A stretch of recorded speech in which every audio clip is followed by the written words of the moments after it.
My wife's phone kept lighting up with messages from another man. What I uncovered went far beyond a simple affair. It was an old secret that would crack everything open. I escorted his wife to Chicago's most elite gala. What unfolded that evening annihilated 4 lives forever. The real bombshell, though, was finding out I had a son who would become my hidden ace. My name is William Franklin, and I'm 44. Until 6 months ago, I honestly believed I had everything a man could want. I carved my life out of nothing, clawing my way from a blue-collar neighborhood in Detroit to rise into one of Chicago's most accomplished venture capitalists. My investment portfolio topped $50 million. I had stakes in everything from tech startups to medical device firms. Success wasn't merely what I did, it was who I was. I first met Autumn at a charity auction 12 years ago. She was 29 then, a breathtaking brunette with emerald eyes that seemed to guard mysteries I wanted to unravel for the rest of my life. She organized high-end fundraisers, the sort of woman who could put billionaires at ease and persuade them to open their checkbooks for a cause. The way she laughed at my jokes that night, I was finished. Our wedding ran in Chicago Magazine. Autumn looked like royalty in a bespoke Vera Wang gown, and walking down the aisle of the historic Palmer House Hotel, I felt like the luckiest man alive. We honeymooned in Tuscany, spending 2 weeks sipping wine and mapping out our future. She wanted to launch our own event planning company, and I was more than happy to fund her ambitions. For 11 years, everything appeared flawless. We lived in a renovated Victorian in Lincoln Park, the kind of home that made other prosperous couples jealous. Autumn's business boomed, coordinating weddings and corporate galas for Chicago's upper crust. We vacationed in Europe twice a year, owned a cabin in Aspen, and hosted dinner parties that were the envy of our social set. But I've learned perfection is often just another name for self-deception. The first hint something was off came last spring. Autumn began working later, taking calls in other rooms, smiling at her phone in ways that tightened my gut. When I questioned her, she brushed it off with stories about demanding clients and difficult vendors. I wanted to accept those excuses because the alternative was unbearable. Then her habits shifted. New fitness classes that required special gear, a newfound fascination with lingerie I never saw her wear, weekend conferences multiplying like rabbits. Each excuse seemed reasonable on its own, but together they formed a pattern I refused to see. The night I learned the truth, I had been scheduled to be in San Francisco closing a deal with a biotech startup. The meeting moved to Monday, so I took an earlier flight back, planning to surprise my wife with dinner at her favorite restaurant. Instead, I found her phone buzzing on the kitchen counter while she was in the shower. Theodore Thornfield. Seeing the name made my blood run cold. Theodore Thornfield wasn't a random contact. He was the CEO of Meridian Holdings, a real estate developer I had considered investing in 2 years earlier. Tall, silver hair, with a swagger that made him a fixture at country club events. He was married to Megan, a woman I'd met several times at charity functions. Their marriage looked solid, at least on the surface. I stared at the phone like it was a loaded weapon. 3 missed calls in the past hour. My hands trembled as I picked it up, knowing I was about to cross a line I could never uncross. The message preview showed without unlocking. Can't wait for tonight. Room 412 of the Renaissance. Same as always. The water still ran upstairs. Autumn had no clue I was home. No clue her carefully built life was about to implode. I could have stormed upstairs and confronted her. I could have demanded answers right then. Instead, something cold and clinical took hold in my chest. I'd made my fortune by collecting information before acting, and this was no different. I set the phone back where I'd found it and padded quietly to my home office. My hands steadied as muscle memory took over, and I opened my laptop to start making calls. The first was to Raymond Cole, a private investigator I'd hired for due diligence on deals. A former Chicago PD detective versed in corporate espionage and, when required, marital probes. William Franklin speaking. I need you to look into something for me, and I need it done discreetly, I said when Cole answered. What's the situation? He asked, voice professional and blunt.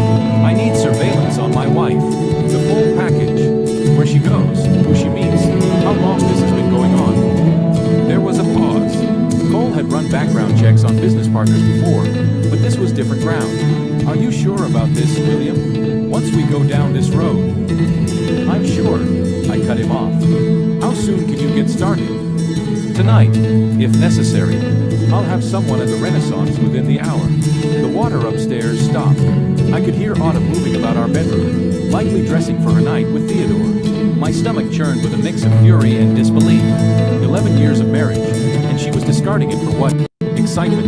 Validation from another man? Do it, I told Cole. And Raymond, I want everything. Photos, video, financial records, communication logs. If she's been planning this behind my back, I want to know the full depth. I hung up and sank into my leather chair, staring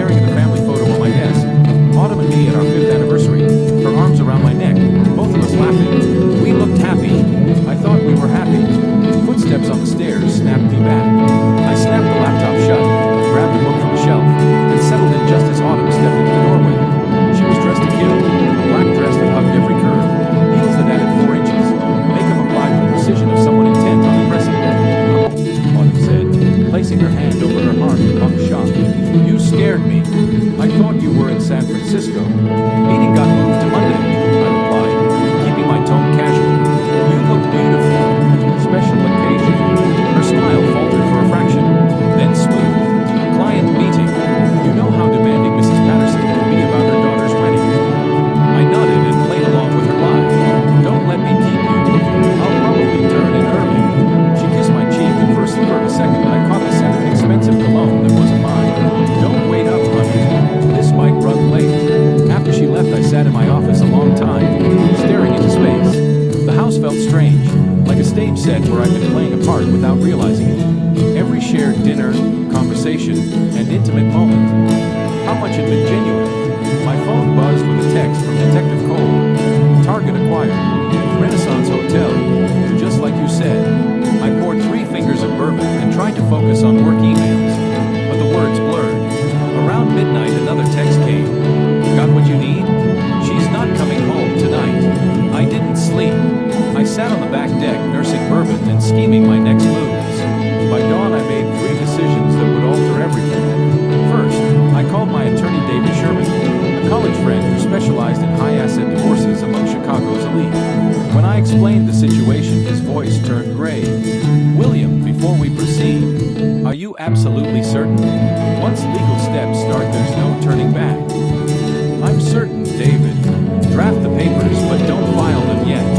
I want to control the timing. Second, I cashed out several non-essential investments and moved the funds into accounts Autumn couldn't touch. It was all legal. The money predated our marriage, but it would limit her options once the truth surfaced. Third, and most important, I began digging into Theodore's wife, Megan. If they wanted to play games, I intended for everyone to play by the same rules.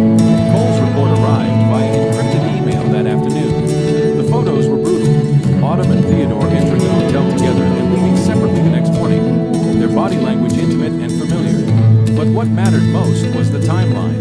Credit card records revealed this affair had been going on 8 months. Not the couple of weeks I'd first suspected. 8 months of lies. 8 months of her coming home to me, kissing me goodnight and pretending our marriage meant something. The betrayal dug deeper than I'd imagined. That evening, Autumn came home with flowers. Expensive orchids that probably cost more than many people's weekly wages. Sorry about last night, she said, arranging them in a crystal vase. Mrs. Patterson insisted on going over every detail twice. No problem, I answered, watching her performance with new eyes.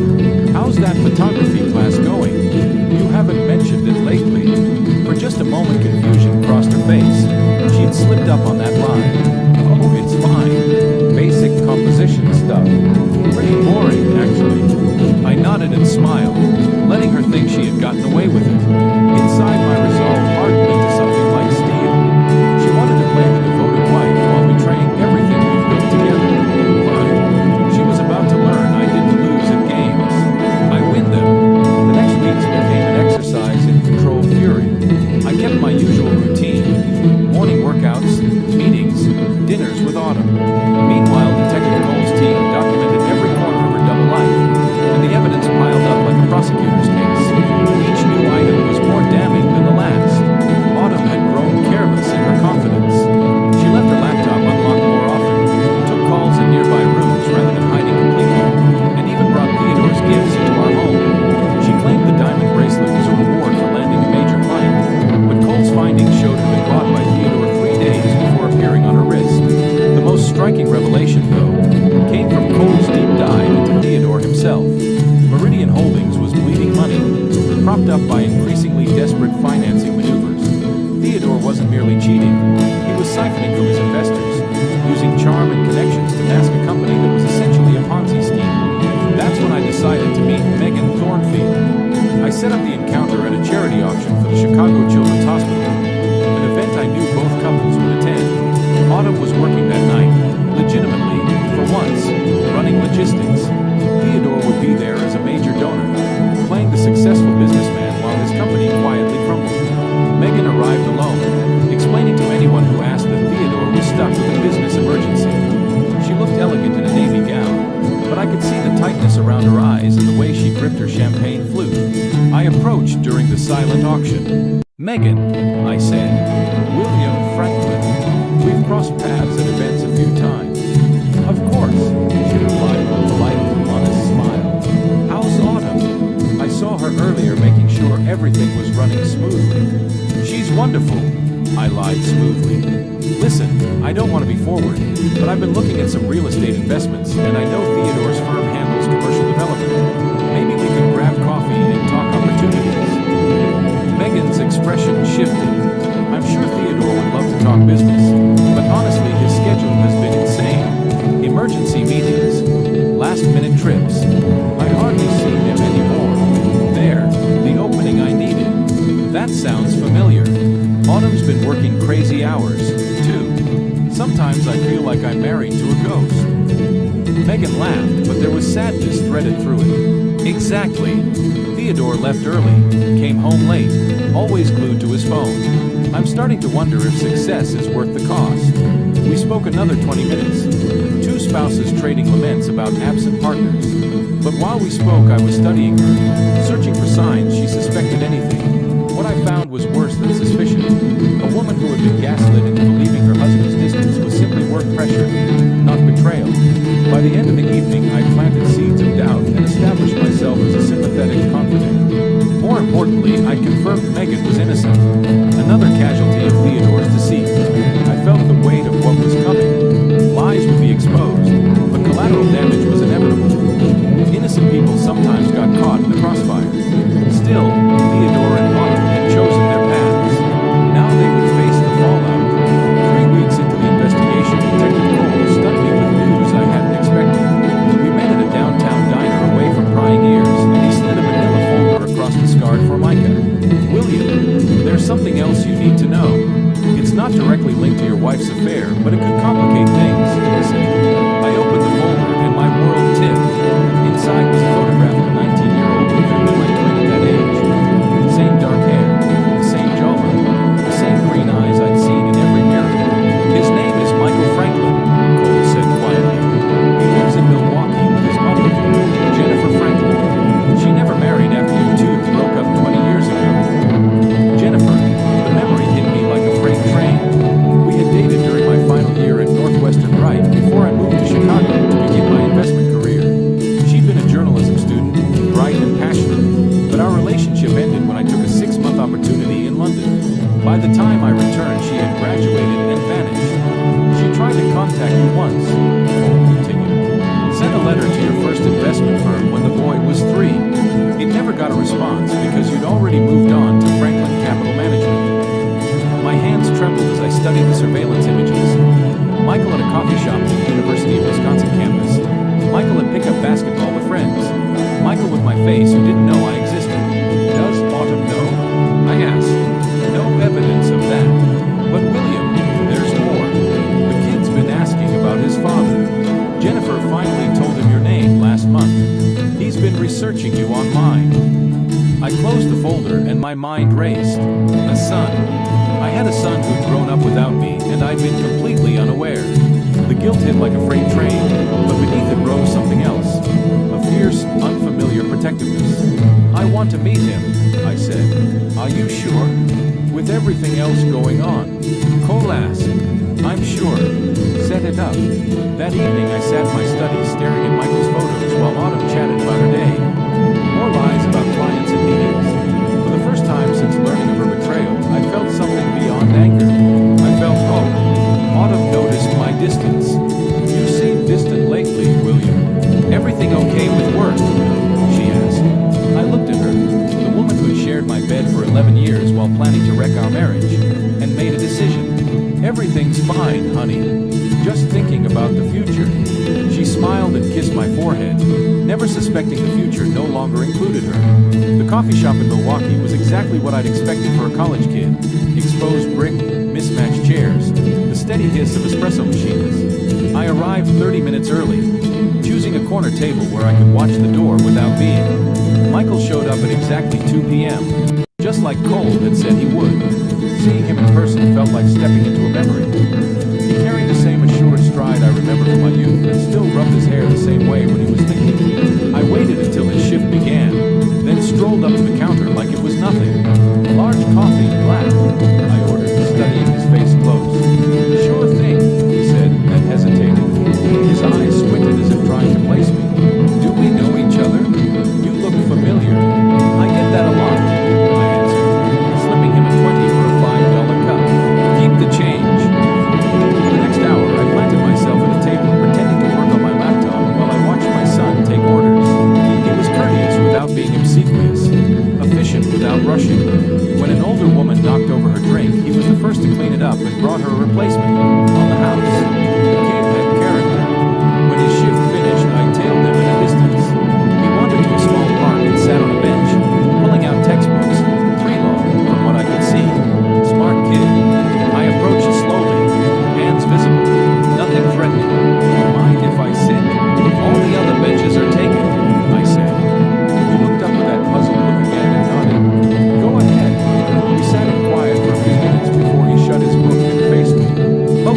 This is weird, he said.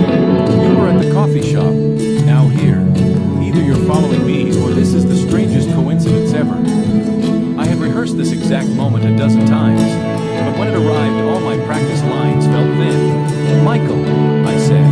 My name is William Franklin. I think we need to talk. Recognition hit him like a physical blow. His face drained, then flushed, then drained again.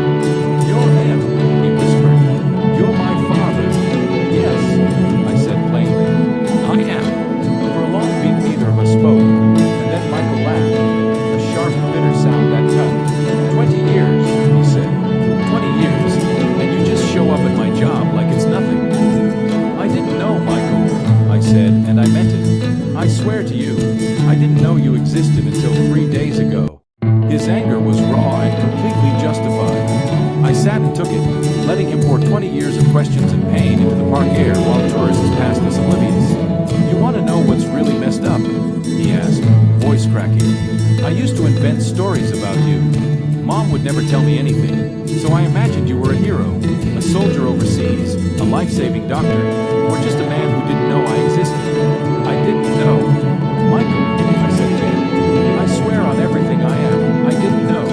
He studied me a long moment. Mom said you were ambitious, said you cared more about money than people.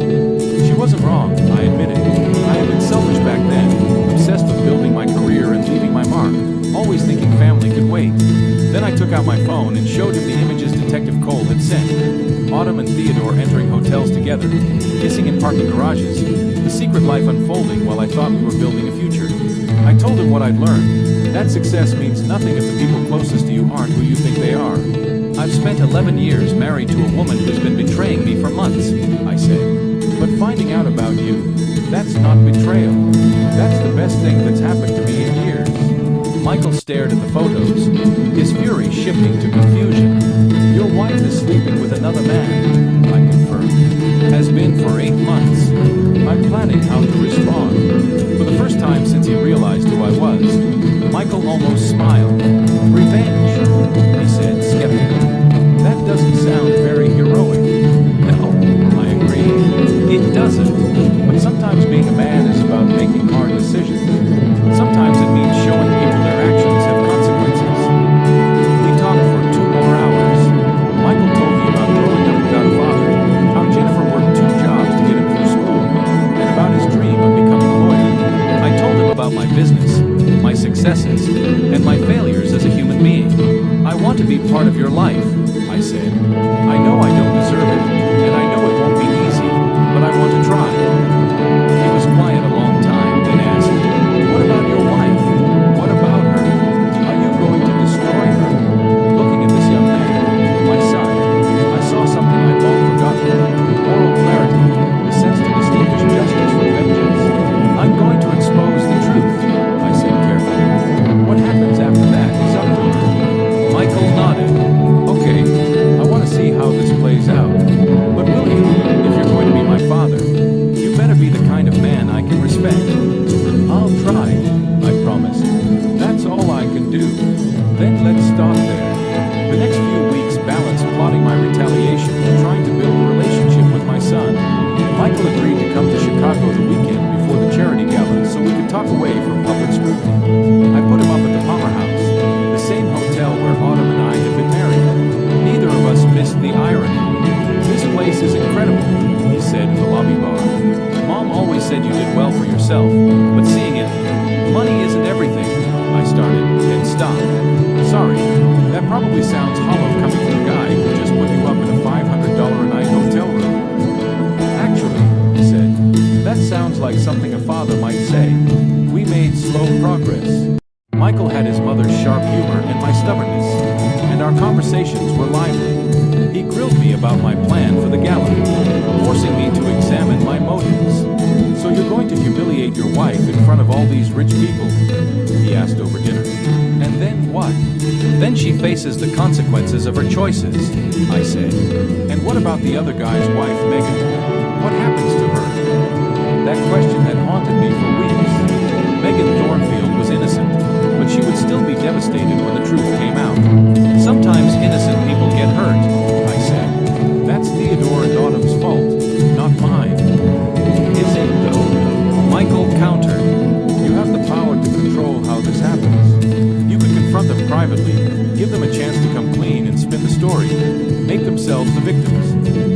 give them a chance to do the right thing. He shrugged. Maybe. Or maybe you forced their hand. That night Cole's text confirmed what I already suspected. Autumn was at the Renaissance Hotel with Theodore, room 412, same as always, and they just ordered room service. I showed the message to Michael. He read it without expression. You could go there now, he said. Confront them. End this tonight. I could, I admitted, but I won't. I want them to be exposed publicly. I want everyone who ever respected them to know who they really are. Michael finished his wine and stood. Then you better make sure you can live with that choice, because once you go down that road, there's no taking it back. He was right. In 2 days, I would take my wife's lover's wife to a party, and what followed would be brutal for everyone involved.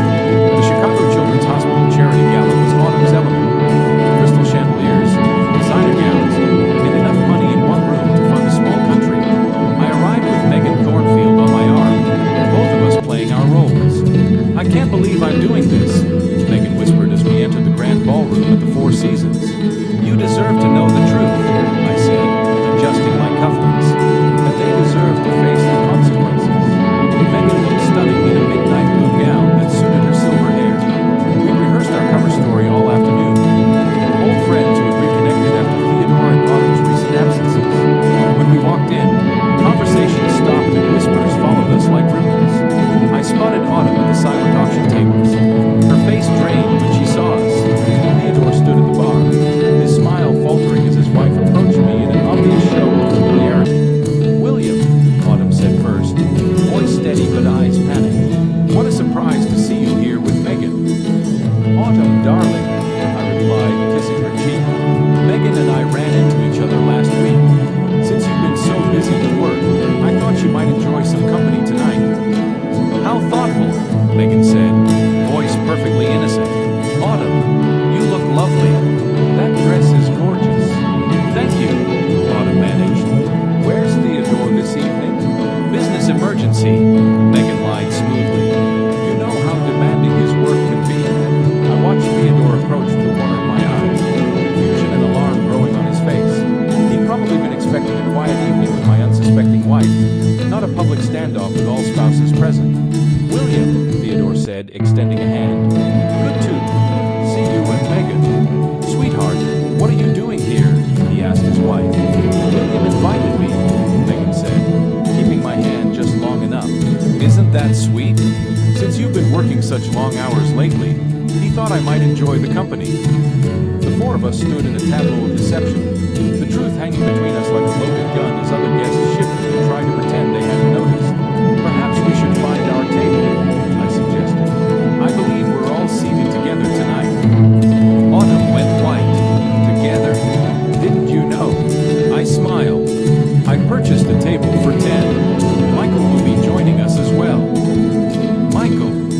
Theodore asked.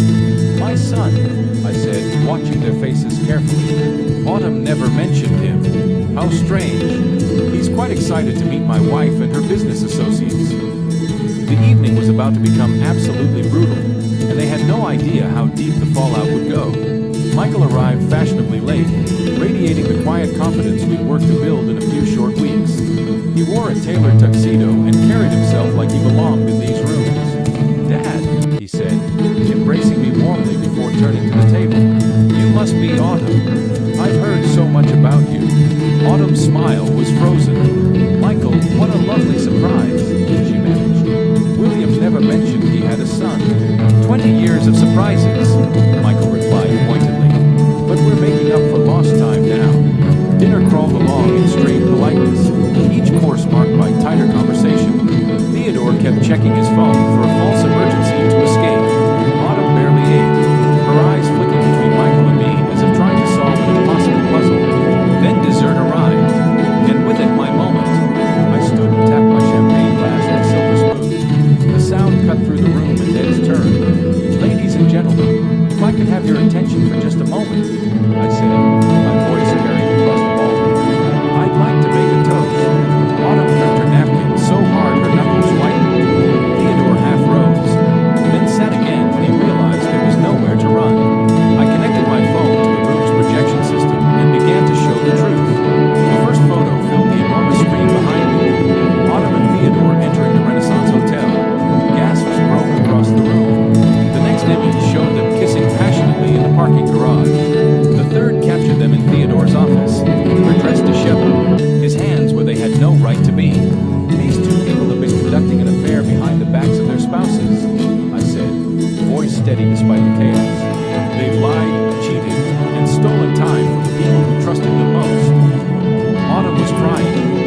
mascara streaked down her face. Theodore looked like he might be sick. Around us, Chicago's social elite watched in horrified fascination as two of their own were publicly dismantled. Then I switched the slides. Theodore Thornfield has also been embezzling from his investors, I announced, projecting financial documents. Meridian Holdings is bankrupt, propped up by illegal loans and hidden debts. While he played the successful businessman, he was stealing from everyone who trusted him. Security moved in, not hotel staff but federal agents. Cole had orchestrated everything to the last detail. Megan stood beside me and spoke, her voice steady and clear. "I'm filing for divorce," she said, "and I'm pressing charges for theft, fraud, and emotional distress." "As am I," added, looking directly at Autumn. "Our marriage is over. The papers will be served tomorrow morning." Theodore tried to speak, to stand, but Michael stepped forward and blocked him. My son looked Theodore in the eye. "Sit down. Face what you've done like a man." The federal agents moved in, handcuffs flashing under the chandeliers as Theodore Thornfield was led away before 300 witnesses, his empire collapsing with every step. Autumn looked at me, desperate and tearful. "William, please. We can fix this." "No," I said softly. "We can't. Maybe you can learn to be a better person. For your sake, I hope you do." 6 months later, I stood in the same hotel again, but this time it was for Michael's law school graduation party. He transferred to Northwestern to be closer to me, and we'd spent every weekend building the relationship we should have had from the start. Autumn was working as a hotel event coordinator in Milwaukee, starting over with nothing but the clothes on her back. Theodore was serving 15 years in federal prison for fraud and embezzlement. Megan had moved to San Francisco and begun a new life with the settlement money. "Any regrets?" Michael asked, fiddling with his new law school ring. I looked around at the family I'd found, the justice I'd seen done, the